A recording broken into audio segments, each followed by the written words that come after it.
What's happening on the spreadsheet? I saw you have your bag. Do you have the spreadsheet of every car you've ever? Do we talk about the spreadsheet last time? Probably. I mean, it's I don't think you had it. Theme in my life. I don't think you had it though, handy. I mean, I can boot up the laptop. You want me to boot up the laptop and you can recite a number from 0 to 2,500 and I'll tell you what car it is? Yes. I think we'd like to go into, because I don't do this. Do you know anyone else that does this? Now that keeps the spreadsheet of there are a lot of car? people, like a bunch of people at Automobile and a bunch of people who are now at like Haggerty saw me doing this and laughed at me and then realized 1,000 or 2,000 press cars into their career that it's nice to just go back and jog your memory. And the funny thing is, usually you can say your make model and I'll tell you a couple of bullet points from my memory and then I'll always go back and look. And funny, sometimes it's very often wrong. They're the same things. And then there are other times where I'm like, I never drove that car.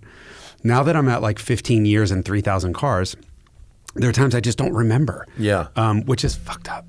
But it happens. Well, I mean, it's called getting old. Your brain only has so much room in it. I mean, people ask me all the time about cars I drove like 7 years ago.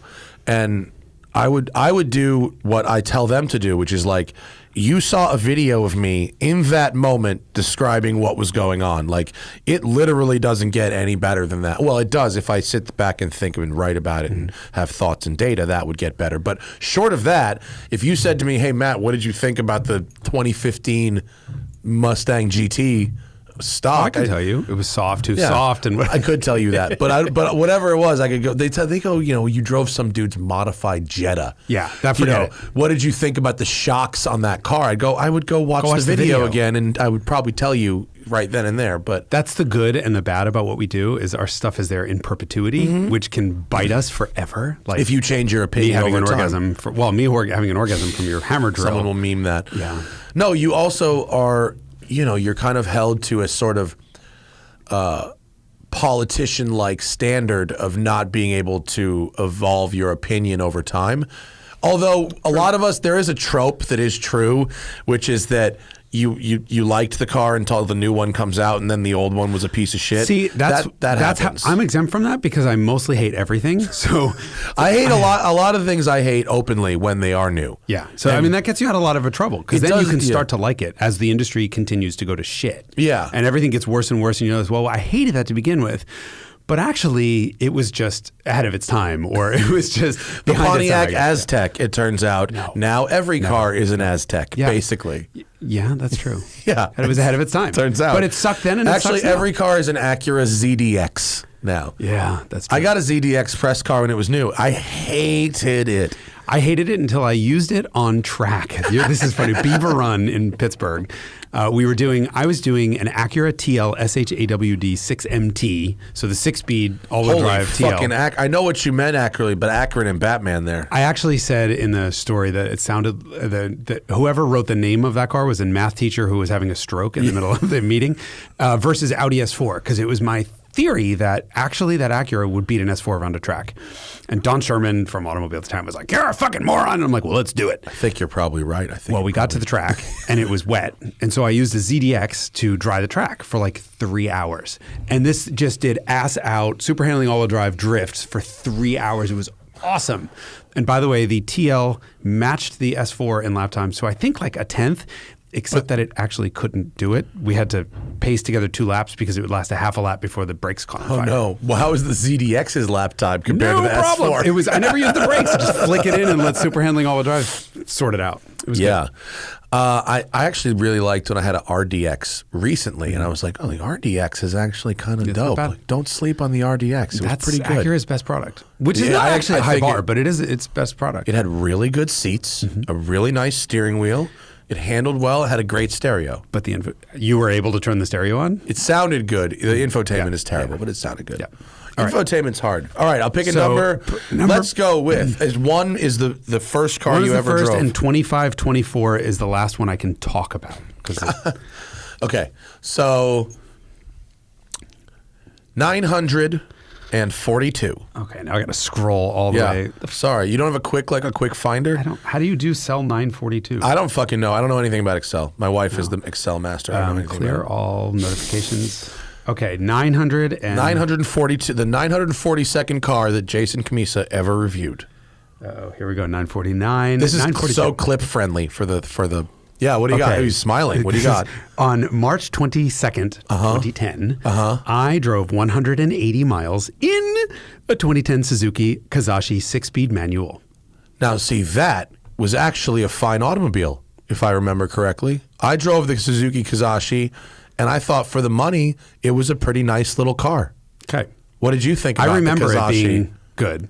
And my comments were, and these are sometimes really profane, and I'm not going to pre-read this. These are meant for yourself. Yeah. They're not meant for broadcast. These are not like the Cammisa verdict stupid Instagram things I do. This is like the internal, like this fucking... Anyway, Okay. A surprisingly nice car. Hey! Period. There we It's go. fun. It handles well. It's fun to wring out. E-gas/clutch aren't particularly helpful in being smooth, but the clutch and shifter are pleasantly light for day-to-day driving. E-gas is painfully slow to react. WOT and back. So wide open throttle and back. E-gas is throttle by Throttle wire. by wire, Yeah. Watt and back nets you no response. Stereo rocks. Traction is good. Torque steer is well controlled. Biggest asset? The center stack. It combines an unusually modern, attractive design, but with no ergonomic foibles. I'm almost done. In fact, okay. It's the very model of usability, from the fast-reacting radio tuner controls to the simple HVAC settings. Bravo on that, and the backseat is quite nice. Apparently, I got laid in the back of a Kazashi, but hey. I mean, that sounds like the Kazashi's a pretty nice car. Yeah. Yeah. So The one I drove was an automatic and it was all-wheel drive, but I agree. I think in hindsight, I agree with your points. When I drove it, I was like, if they can make it, the company can survive and they can build more cars like this is nice. I remember when I saw it for the first time, I was at Automotive. This was back then. We had Robert Cumberford, who did the by design column. And Robert is the most curmudgeonly old curmudgeon you've ever met. And I love him for it. So we were at Pebble Beach. I saw the car and I'm like, get the fuck out. This thing is great looking. Yeah. So I ran and got him and I'm like, Robert, he's at the time was 174 years old. And I'm like, you got to walk a mile over here to see this Kazashi. And he's like, why the fuck would I do that, Jason? And I'm like, but it's great looking. And he saw it. So he did. He walked all the way over there. And even he had to admit, like, it's a handsome little design. It was nice. Yeah. I think it was like maybe $22,000 or something when I drove. It was good. All right. I like this game. How about, I'm going to go older. How about number, well, I can't just not do it. 420. Let's go. That's as good a three-digit number as any. Oh, wow. Okay. 420. January 22nd, 2007 to 2007, GMC Acadia, 35 miles. 35 miles is your loop, right? Isn't your minimum loop a 35-mile loop from your house? I think I've heard you say that before. It's about a 30-mile loop that I will do on most cars. I don't know what... this might have been when I still lived in Michigan. Did you just write no comment? No comment. There are times when I'm like, I've definitely written, if you ain't got nothing nice to say, ... No, this one was... Okay, the GMC Acadia. I think it was our long-term car, like a Four Seasons car at Automobile. But this thing keeps getting better. I always forget how fluid and smooth it is and how everything works so well. And I got 23.5 miles per gallon with a suspected tailwind on the way to the airport. That's 10% less fuel economy than the GTI can muster, with 300% more cargo space. Very nice indeed. Okay.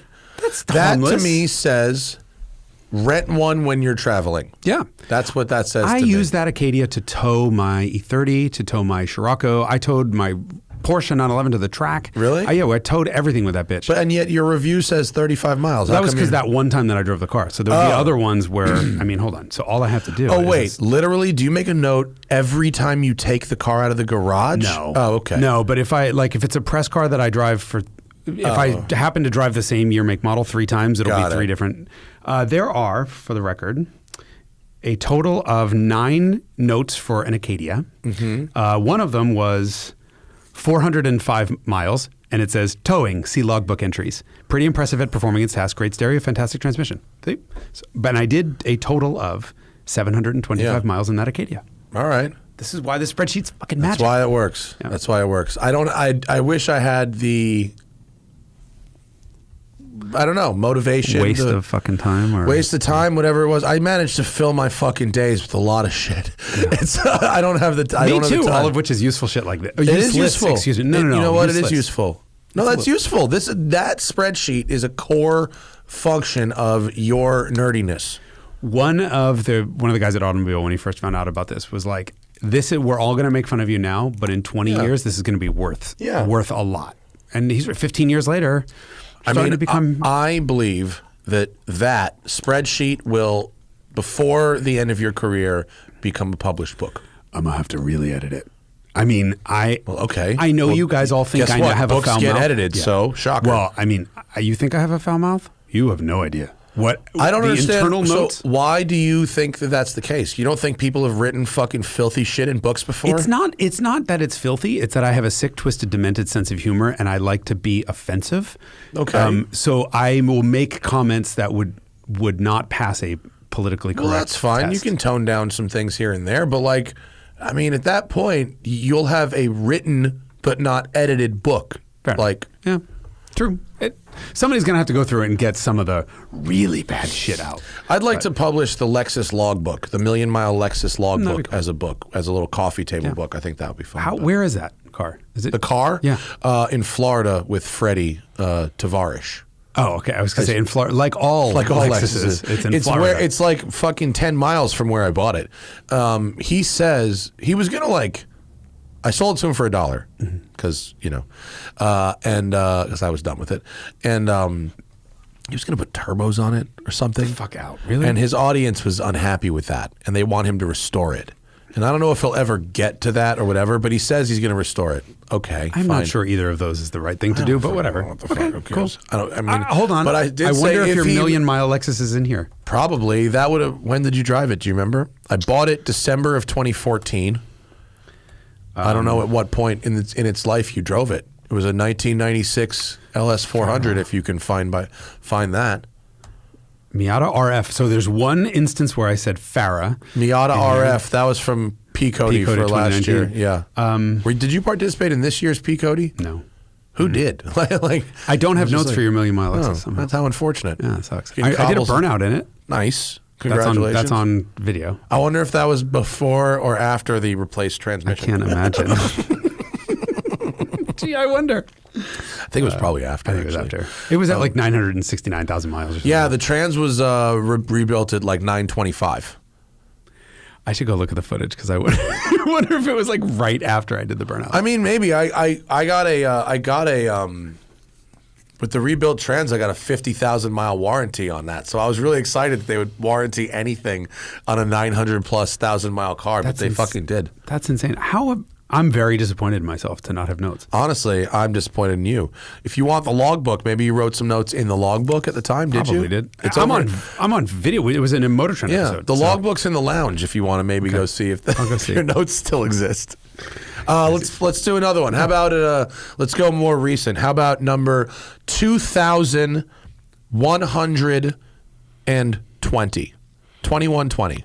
2120. Ooh, this is an interesting one. 2012 Renault Espace 2.0 DCI Nice. in 2016. Is that just a rental in Europe, or did you actually go on a fucking press launch or something for that? So that day before I drove a 911R. So that was the day Oh. we were filming the 911R episode for Motor Trend. And so that was your camera car or a rental car or something? Yeah, our camera guy's dad's car, which we blew a tire in. That was a pain in the ass. But I wrote, we say so much space inside. Same length as a 911, give or take, but comfy for people with storage binnacles everywhere. Super convenient, not quick, but it does almost 200 kilometers an hour from yeah. a 2-liter diesel. Transmission works in the background. Steering is dead. Rides well, though. There you go. Everything you ever needed to know about a 2012 Renault Espace 2.0 DCI. All right. One more. Sure. Van Halen, 1984. 1984. Oh, these are long ones. This is 2015. In September 2015, I drove a 2016 Mercedes GLE 63 AMG Coupe. Oh, man, I drove that too. I remember a lot of things I didn't like about that vehicle. I'm going to show you. Holy yeah, fuck. that's a lot It's of about notes. 500 words. Yeah, so I'm just going to write You can go a couple highlights. last two sentences. This would be a fantastic SUV to live with every day, but it's surrounded by some pretty epic machines. And I note that same day, X6M, Cayenne Turbo S, Range Rover Sport SVR. So obviously that was in the middle of a comparison test. My experience with the GLE, let's see, here's what I remember the most about the GLE. I drove probably the same car was.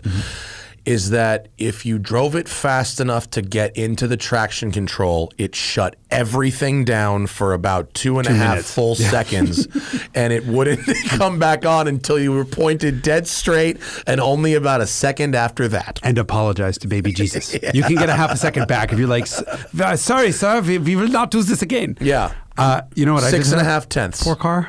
I went to the Mercedes dealership and I bought a C220 badge, and I took the C and I turned it left counterclockwise 90 degrees, which turned it into a U. And I had it say UGLE 63 on the back. And I did that. It was Johnny was doing a compare with it. It was the ugly 63 AMG, and he was it's like, a heinous looking vehicle too. Hideous. Heinous. Absolutely terrible. Ugly.